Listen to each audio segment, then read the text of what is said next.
Diaz as Sam.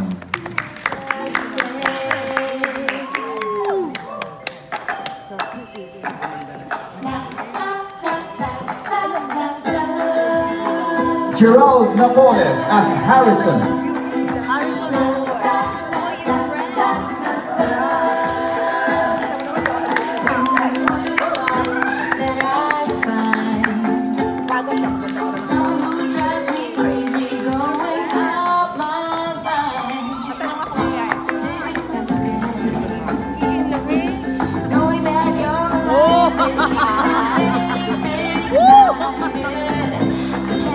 Ewan ko sa'yo, Gerald.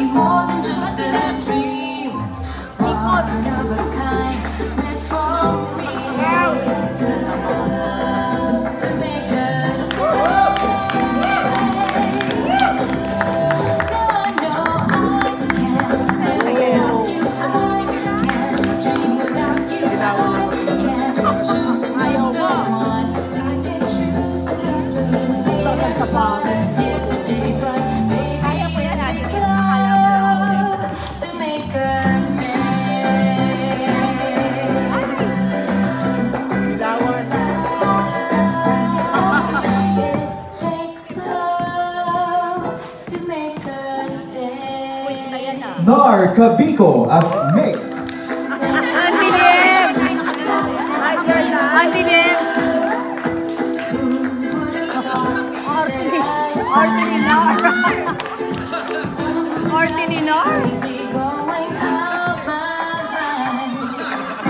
Ano ba yan, Nar?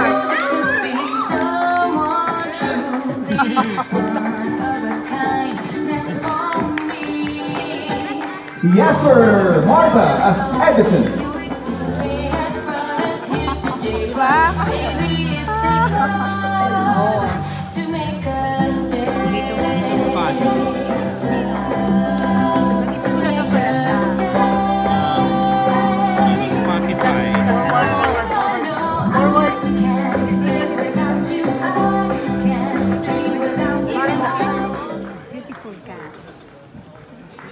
What happened to the music? Really? What happened to the music? No, ako naman yan. Ha? Oh, hindi ako naman. Kiray? Hindi, siguro. Basta ako. Oh. Michelle, di may hawikit. Sino? Forward. The lights.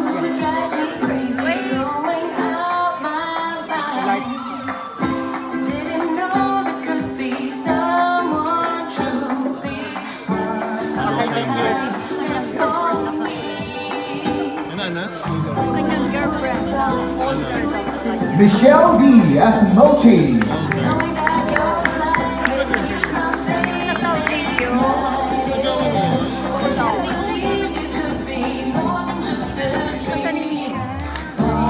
Ba't kayo na wala si Colette? Bakit wala si Colette? Hindi na ko. Gagaan ka si Colette. Kaya nga, ibig sabihin kanina sa ano, wala doon.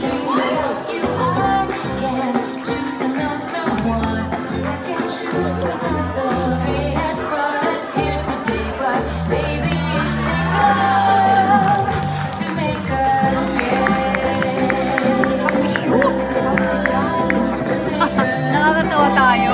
Yellow. Dilawan, eh? Matilim. Eh, kung ganito, yan. More. Yan. Ilaw na to. Oo, inaw ng ilaw.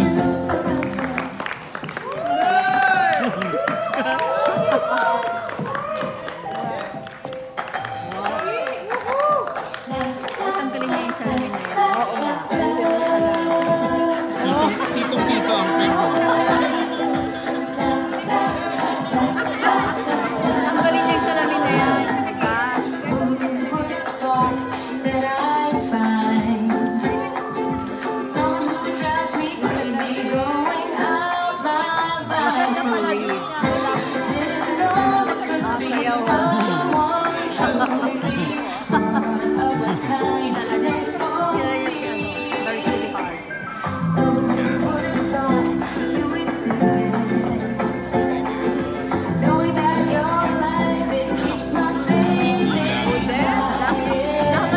tayo. Oo nga eh. Right, left, left, left, left, And the Philippine Movies Rom-Com Queen ay nagbabalik sa telebisyon sa Ultimate Star, Miss Jeneline Mercado. Banda talaga sila.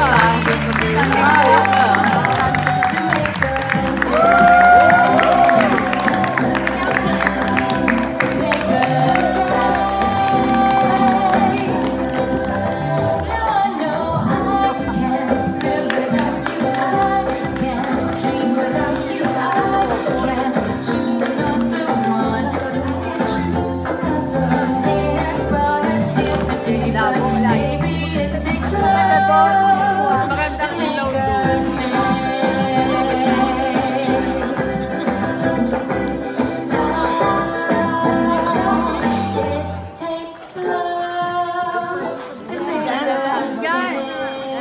Ito muna, tinamaan na ilaw. Ang ilaw? Ang ilaw? Ano ba itong ilaw na to? Kainis. Ay, usok. Ano ba yung ilaw na to? Gusto kayo ng ilaw? Diyan, okay na yan dyan.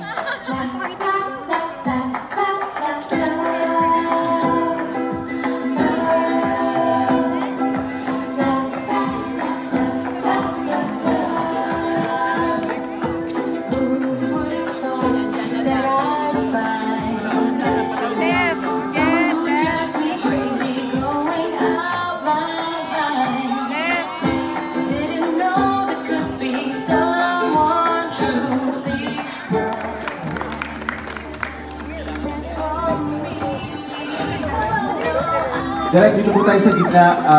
Mensahe po para po sa ating mga guest, sa ating pong mga panauhin ngayong gabi. Ano po ang gusto niyong sabihin?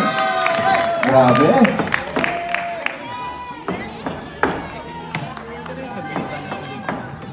Direct, sige na, direct.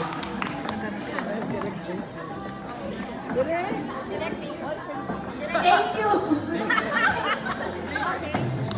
Maraming salamat po. Tweet is, Instagram is, Facebook, whatever.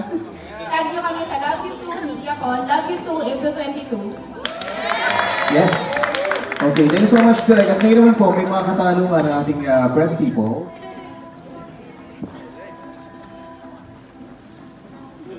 Ano ang pagkakaiba nito? Love You Too from other rom-com series? What makes it different and special?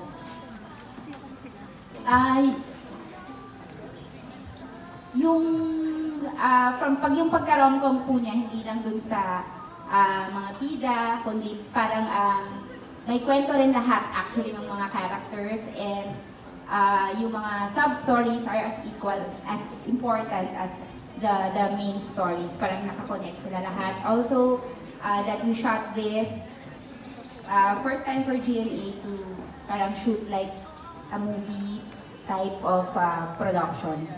Yun po. Yes.